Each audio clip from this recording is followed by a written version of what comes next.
Então Jesus deixou Cafarnaum e foi para a região da Judéia, a leste do Rio Jordão. Mais uma vez, multidões se juntaram ao seu redor e, como de costume, ele as ensinava. Alguns fariseus vieram e tentaram apanhar Jesus numa armadilha com a seguinte pergunta: deve-se permitir que um homem se divorcie de sua mulher? Jesus respondeu: o que Moisés disse na lei a respeito do divórcio? Ele o permitiu. Responderam os fariseus: disse que um homem poderia dar à esposa um certificado de divórcio e mandá-la embora. Jesus, porém, disse: Moisés escreveu esse mandamento porque vocês têm o coração duro. Mas Deus os fez homem e mulher desde o princípio da criação. Por isso o homem deixa pai e mãe e se une à sua mulher, e os dois se tornam um só. Uma vez que já não são dois, mas um só, que ninguém separe o que Deus uniu. Mais tarde, quando Jesus estava em casa com seus discípulos, eles tocaram no assunto outra vez. Jesus respondeu: quem se divorcia de sua esposa e se casa com outra mulher comete adultério contra ela. E se a mulher se divorcia do marido e se casa com outro homem, comete adultério. Certo dia, trouxeram crianças para que Jesus pusesse as mãos sobre elas, mas os discípulos repreendiam aqueles que as traziam. Ao ver isso, Jesus ficou indignado com os discípulos e disse: deixem que as crianças venham a mim, não as impeçam, pois o reino de Deus pertence aos que são como elas.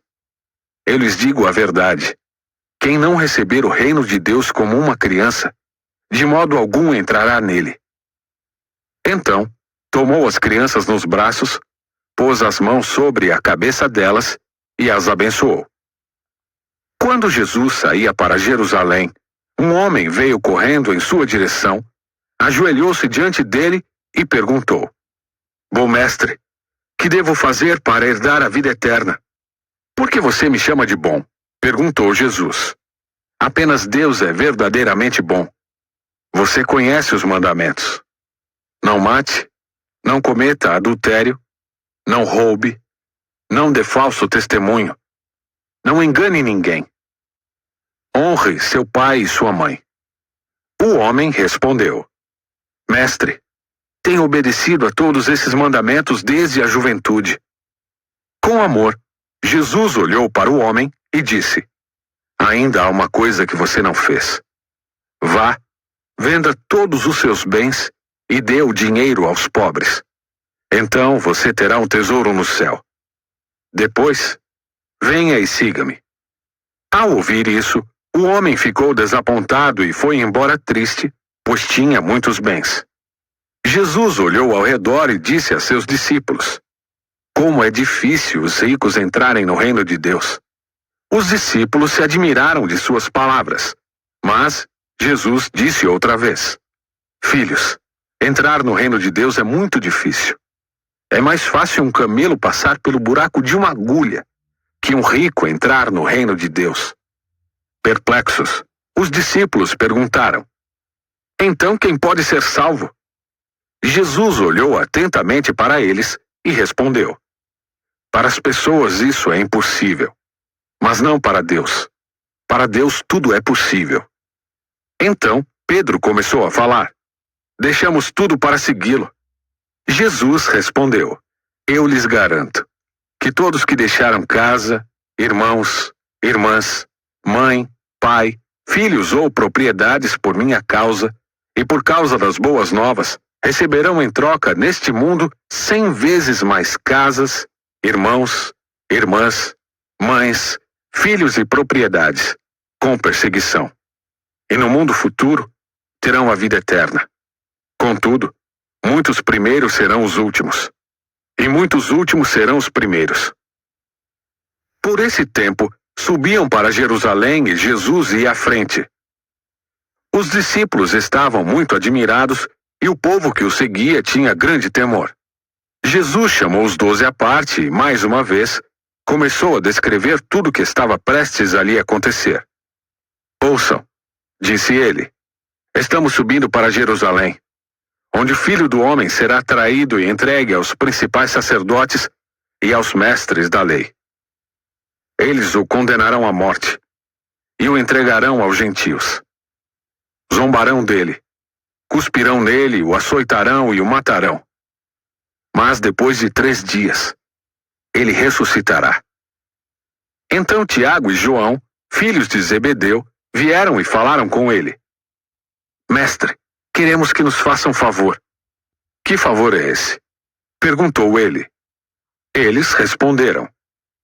Quando o Senhor se sentar em seu trono glorioso, queremos nos sentar em lugares de honra ao seu lado, um à sua direita e outro à sua esquerda. Jesus lhes disse. Vocês não sabem o que estão pedindo. São capazes de beber do cálice que beberei? São capazes de ser batizados com o batismo com que serei batizado? Somos, responderam eles. Então Jesus disse, de fato vocês beberão do meu cálice e serão batizados com o meu batismo. Não cabe a mim, no entanto, dizer quem se sentará à minha direita ou à minha esquerda. Esses lugares serão daqueles para quem eles foram preparados. Quando os outros 10 discípulos ouviram o que Tiago e João haviam pedido, ficaram indignados. Então Jesus os reuniu e disse, vocês sabem que os que são considerados líderes neste mundo têm poder sobre o povo e que os oficiais exercem sua autoridade sobre os súditos. Entre vocês, porém, será diferente. Quem quiser ser o líder entre vocês, que seja servo. E quem quiser ser o primeiro entre vocês, que se torne escravo de todos. Pois nem mesmo o Filho do Homem veio para ser servido, mas para servir, e dar sua vida em resgate por muitos. Então chegaram a Jericó. Quando Jesus e seus discípulos saíam da cidade, uma grande multidão o seguiu. Um mendigo cego chamado Bartimeu, filho de Timeu, estava sentado à beira do caminho. Quando Bartimeu soube que Jesus de Nazaré estava perto, começou a gritar. Jesus, filho de Davi, tenha misericórdia de mim. Muitos lhe diziam aos brados, cale-se! Ele, porém, gritava ainda mais alto, filho de Davi, tenha misericórdia de mim! Quando Jesus o ouviu, parou e disse, falem para ele vir aqui. Então chamaram o cego. Anime-se, disseram. Venha, ele o está chamando. Bartimeu jogou sua capa para o lado, levantou-se de um salto e foi até Jesus. O que você quer que eu lhe faça? Perguntou Jesus. O cego respondeu. Rabi, quero enxergar. Jesus lhe disse.